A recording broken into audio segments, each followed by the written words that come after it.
Amy Cokayne, welcome to Forces Sport.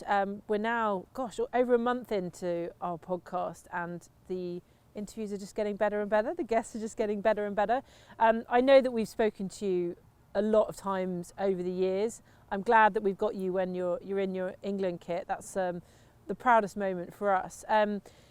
Well, let's start with that. You know, here in camp at Bisham Abbey, how's it going? Is it the same as normal? Has a lot changed in the last couple of years, and it's good to sort of almost be back to normal? Yeah, I think COVID obviously changed the way we could operate in camp. A lot of time spent by yourself in your hotel room, but yeah, we're allowed roommates back now, so we had roommates, which is always nice. Means you're not as late for stuff and things like that. You can stick to the schedule a bit better, but yeah, no, it's been really nice, and obviously we've been able to solely focus on England stuff. So we've just been at England camp. We haven't been like dipping in and out of England and clubs. So it's been good to be able to fully focus on England stuff. Preparations for the autumn internationals, are they different to those when you're going into a Six Nations campaign?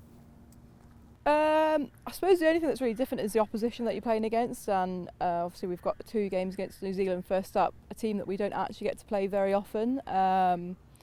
So in that sense it's different, but in terms of our week and the way we prepare, not really too different, no. She mentioned New Zealand. Are you going to talk about the elephant in the room, that we could have lost Amy to New Zealand? I think she wears that rose with pride. She does now. Yeah. She does now. Yeah, but let's revisit that, because we've obviously spoken to you, your dad and your brother before in the context of where your slight accent comes from, and you know, just revisit your sort of childhood and how you grew up and how you could have been playing for the enemy. Yeah, so when I was 9, we moved over to New Zealand, and my dad joined the New Zealand Air Force, having been in the Air Force over here. And yeah, we got citizenship, so after 5 years we got citizenship, and yeah, went into like a Black Ferns camp for a selection camp, and that could have nearly been it. That could have been, if I was selected, rolling on through, but no, my coach at the time just said, look, you're kind of starting on this journey now of like international rugby. Are you sure New Zealand's like what you want to do? And as a 16-year-old, I was like, whoa, that's a big question. Like, I never thought I'd be playing international rugby or even close to it, let alone at this age. So he was Welsh, in fact, and then I went, well, obviously I'm English, so England would be what I'd want to do, but I can't see how that can be possible living out here in New Zealand. And he kind of just went, oh, leave it with me. And then later that year we went on a school rugby tour up to Auckland, where the England team at the time were touring as well. They were touring New Zealand.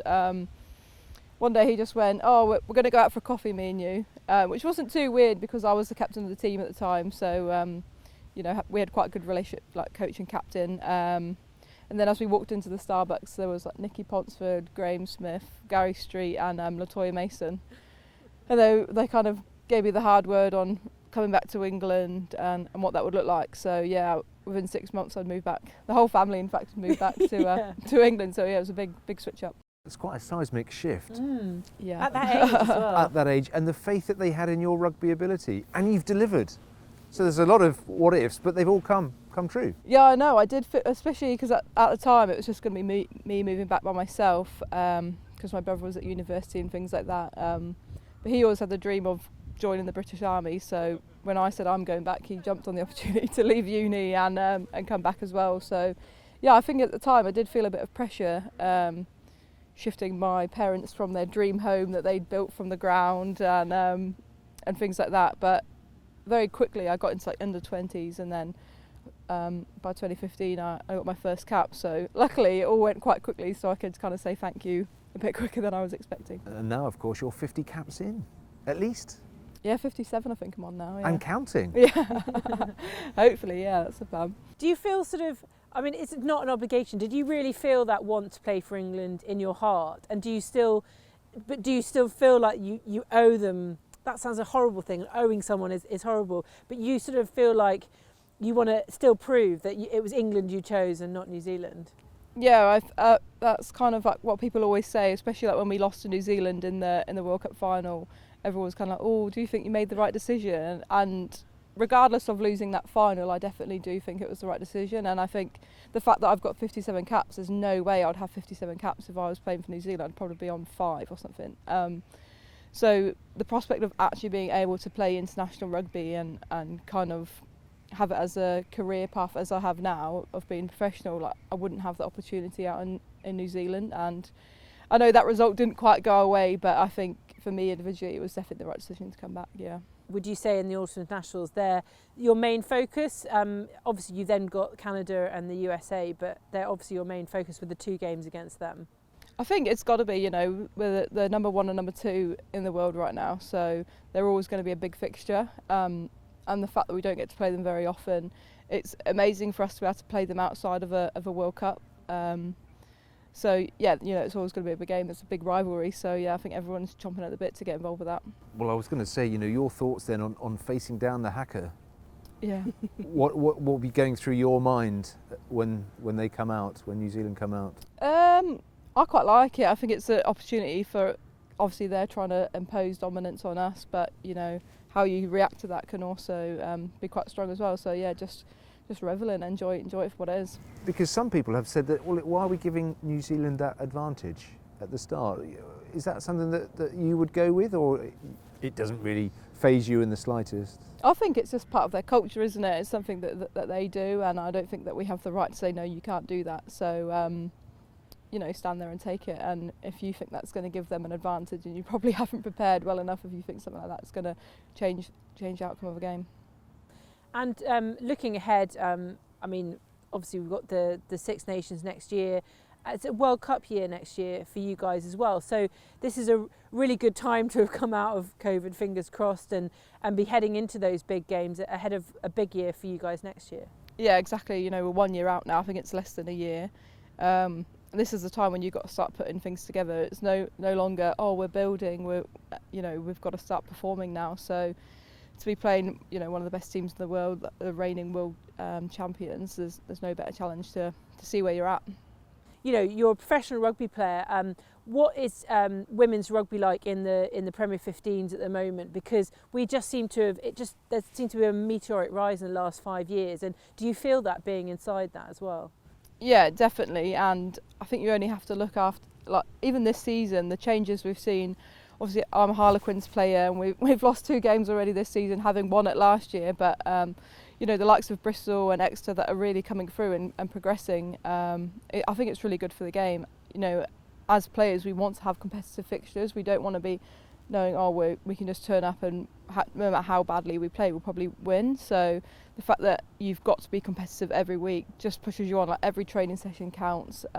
It's only going to drive the standard higher, and then the higher the standard of the Premier 15s, the higher the standard of the England team. So I think it's really important for rugby as a whole. You know, you've got the likes of the Welsh girls. I think pretty much most of them have come over the border now and played, and even some Scottish, some Irish. So we're really attracting some worldwide talents. You know, a lot of I think there's like 13 Americans now playing, 2 Japanese, countless Canadians, things like that. So I think we're really being seen worldwide as probably one of the best domestic leagues for women's rugby. You're a wonderful ambassador for the Royal Air Force, but you're not the only military person involved at Harlequins or indeed across the Premier 15s. There are so many military players now coming through. Do you feel that you're a little bit at the vanguard? Do you think you're in a golden age of military women's sport, particularly with rugby union? I think so. I think we had our UCAF fixture a couple of weeks ago, and I think most people in the team were associated with a Premier 15s team, and some people made a comment that, if you were actually a team in the Premier 15s, you'd probably still do all right. So yeah, I think it's really good, and we're attracting more women to the military, whether that's Air Force, Army or Navy. I would encourage anyone to get involved with it, and the support you can get to be able to do things like play rugby, it's huge, so why not take it? Yeah, I suppose it's a political thing, but there has been a few issues around centrally contracted players, particularly with England, and it's very hard for them to balance a career outside of rugby, as much rugby as they want to play, and that's something that the military are very favourable at. They look to you guys to back them as you go and represent them on the international pitches. Yeah, definitely. I think, you know, myself on the elite athlete scheme now, we've previously had Charlie Murray and Sian Williams in the Air Force. I don't know, people in the Army are very well supported and getting time off to be able to attend training sessions and stuff like that, and just to kind of take that pressure off, you know, you're not constantly working and trying to get up at 5 a.m. or whatever to do a gym session. They give you that time because you're only going to be able to play rugby for a short amount of time in your life, so you may as well take the opportunity now and do it while you can. Are you keeping a tally of the number of RAF players you're pulling in from? Yeah, are you on a commission? I wish. Yeah. I think it's like me and my dad. We've got like a good system going on. He normally finds some good young rugby player and then sends them my way to try and convince them to join up. But it's working. Yeah, no, we've had obviously Karis Williams, knew her through Lichfield, and she didn't really know what she wanted to do. So I was like, join the Air Force, come on, and she did it, and now she loves it. It's probably a career path that she would never have considered in the past, but and then the likes of Sarah Bonner, Scotland International. She wanted to join the Navy, but I showed her the light of the light blue, so unfortunately she joined the Air Force instead. But I just think people are really seeing the benefits of balancing that military and sporting lives. And I'm harking back to a question that Jules asked, but you really feel that there's not a worry. We don't need to worry that there aren't enough women coming into Premiership rugby. You think there's a good foundation, good grassroots system going on?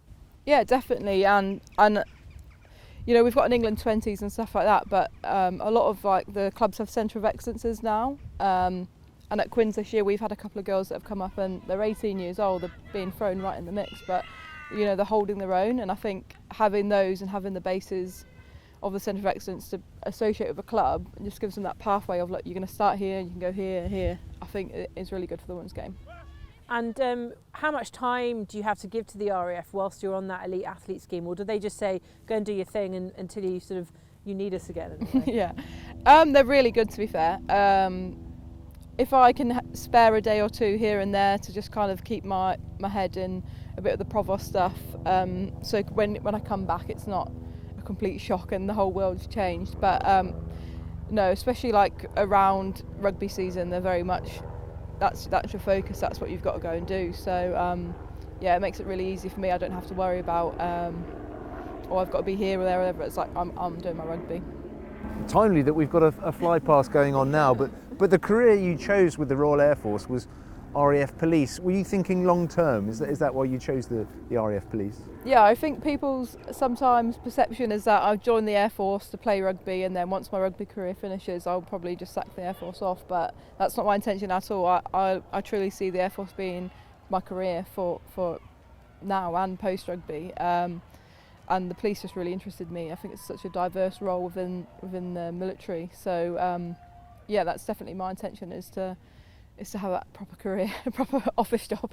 When you do team up with your RAF mates again, do you find that you're bringing back stuff that you've been learning on international and club duty, particularly ahead of the Inter-Services Championships that will be in next spring? Are you able to bring stuff back and help coach in that sort of capacity? Yeah, I think I have a lot of responsibility in that sense to give my experience. We have a very big range of people and their experiences, so at the minute some people aren't playing rugby. Even at UCAF the other week, some people haven't played rugby for like nearly 2 years because of COVID, and their teams just weren't playing. So just try and keep everyone on the same page is huge. But we have great coaches and great support staff within the Air Force and UCAF, so there's not too much to do, but if I need to chip in a little bit here and there, then I'm happy to do that. Yeah.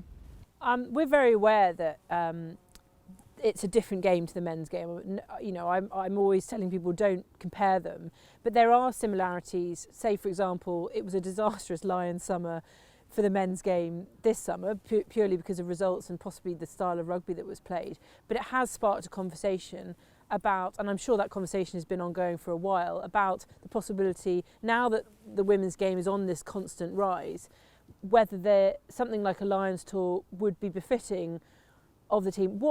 What's the inside track from you? What do you hear about Lions and what do you feel about it? I think as a player, if someone said, do you want to play for the Lions, you're never going to say no. I think there's obviously just that confusion about what that would look like in terms of who would play for the Lions. Obviously as England we're now professional, but the other nations don't have that luxury, so we can obviously take 6 weeks off and go and tour, say, New Zealand, but someone that's got a full-time job, that's going to be a lot more difficult. So just in terms of what that would look like would be quite tough. And then the other thing would be like the opposition. In the men's game, Australia and South Africa are the top top teams. No bag to South Africa in the women's game, but they haven't quite grown to that level yet. So would it look different? Do we have to copy the men's programme? I don't think we do. I think why not play just the top teams? But yeah, who knows what that will look like. But I'm not sure I'll still be playing when it actually gets figured out. So Well, that'll be interesting to see. Never. Yeah. Yeah. Get my Just vote. be hanging on. Yeah. Do you think you'll still be involved? Like, I mean, I know you talk about going back into the RAF and fulfilling that career prospect as well, but do you think you'll always try and be involved with England rugby or rugby in general after your playing career finishes? Probably not. In a blunt way, I have no intentions of coaching or anything like that.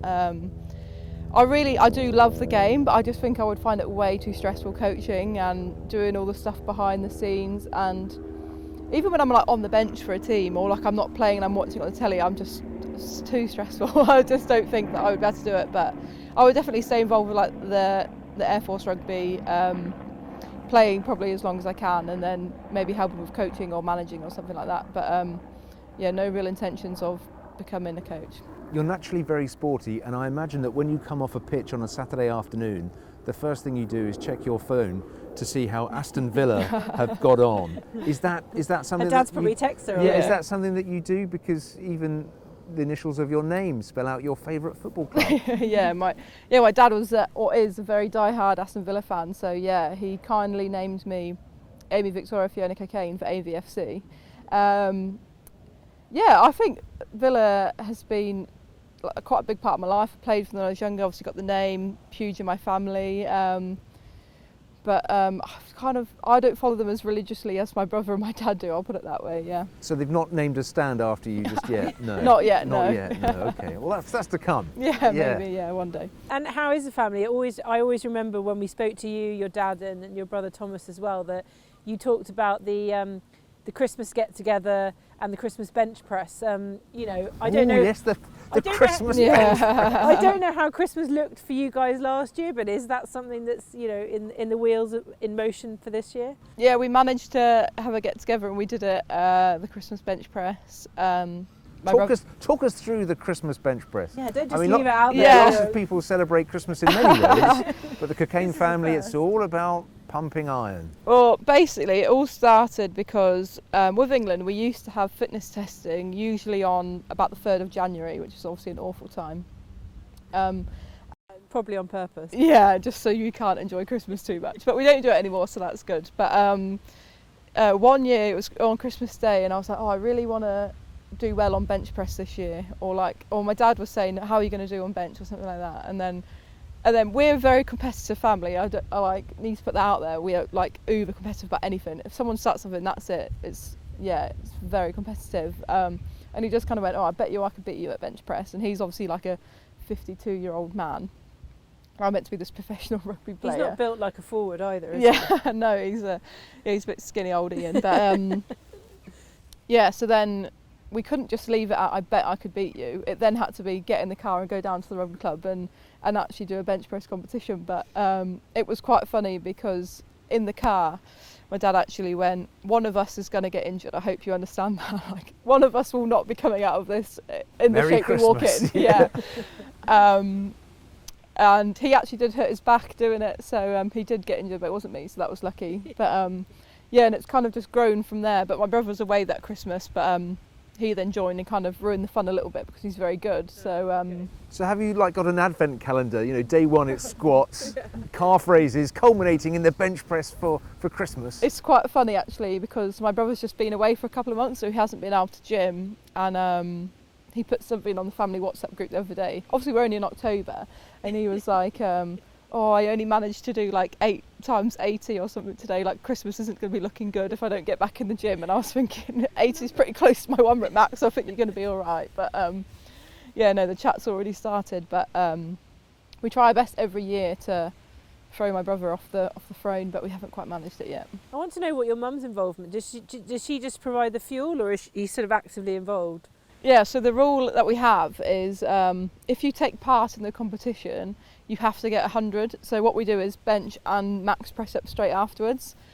So for example, if you did 70 on bench, you then have to be able to do 30 press-ups to get your Christmas dinner. So I'm not sure my mum can quite do it yet. She is working on a bench press because they've got a garage gym now, as most people have after lockdown, but I'm not sure she's quite at the 100 points mark yet. Wow, So. well, pressure on her. That might be your mum's sporting highlight, but what is yours? Because you've won 57 caps for England. Was it your first England cap? Was it helping the Royal Air Force to lift the Inter-Services title for the first time? What's been your highlight in your sporting career so far?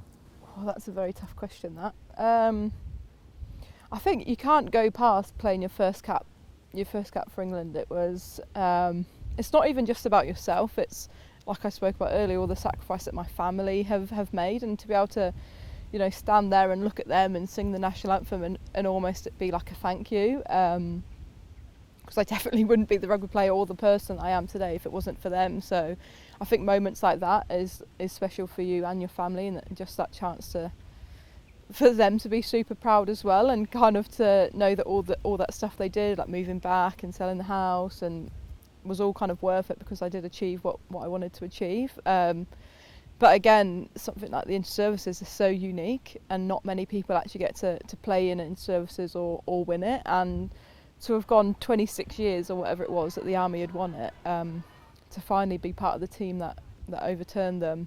And I think it will only spark the Army on as well and make Inter-Services better. And that was a very special moment as well. And to be able to, like, my dad was obviously part of the coaching setup, so again a big family affair, and I get to rub it in my brother's face that we finally beat the Army. Are you looking forward to next season's, or this season's, but next year's Inter-Services campaign? Yeah, definitely. I think coming out of the UCAF fixture, we obviously had Army and Navy in there as well. There's definitely a bit of rivalry chat going on as well. They are chomping at the bit to get that trophy back. I think they're going to put in some real hard work, so we'll definitely be looking to match that.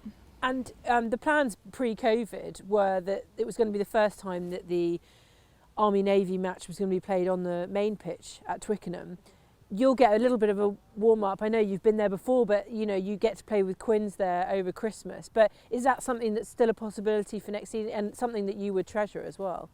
Yeah, I think that's the plan for them. I'm not too sure. Obviously, as the Air Force, we normally just get to go and watch that game. But of course, yeah.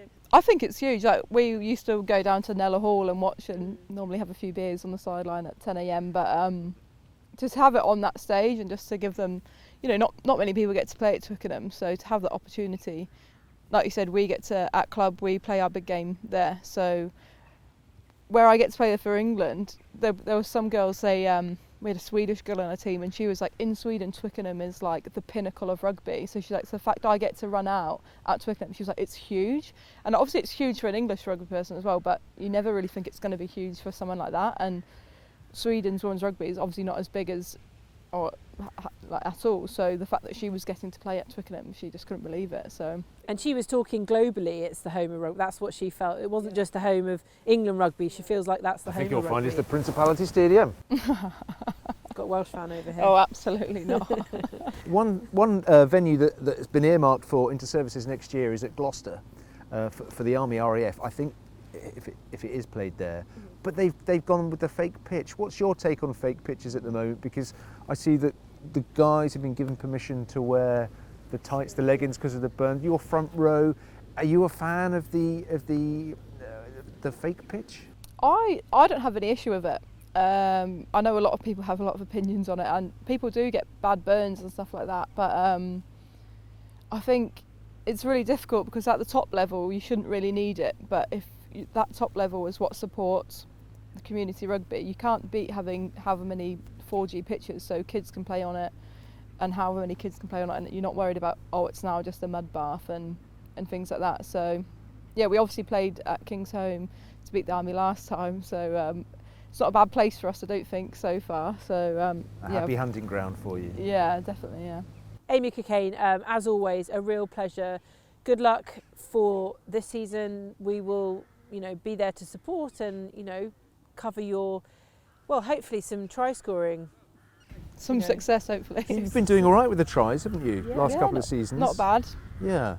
Try and score a few more, maybe. Yeah, the old catch and drive. I love the try. Yeah, the try scoring forwards are, I think, my favourite. Are you a bunch. frustrated centre? I just want to ask that because. Probably, yeah. Yeah. you're pretty good Well, in I open played 10 play. against the army, Yes, didn't exactly. I? So, you know, I've had my dabble in the backs. It was actually more stressful than I thought it was going to be, but I think just versatile. She should be Amy versatile, Fiona. Was that an itch that needed scratching? Do you think you might revert to that position again, or are you quite no, happy? we've luckily recruited some good 10s in the Air Force, so I can't imagine I'll be putting on the 10. Well, it wasn't even the 10 shirt. I was too big for the 10 shirt. So I had to wear number 25. Honestly, like the light blue turned white. It was that stretch the 10 shirt. I was like, it's not happening. Give me the 25. That would be the Christmas bench press for you. Yeah. We've all been there. Yeah. Well, yeah. Yeah. Your guns are coming back, aren't they? After a bit of Eating eating out, COVID not working lockdown. out. Yeah. Well, listen, Amy, as I keep saying, an absolute pleasure. Thank you so much for coming on to Forces Sports and hopefully promoting our little podcast out there to the wider world. And yeah, as always, we'll be watching you over until the next time we speak to you, which will probably be into services next year. And fingers crossed that all goes ahead as normal. Thank you. Yeah. No, thank you very much. It was great.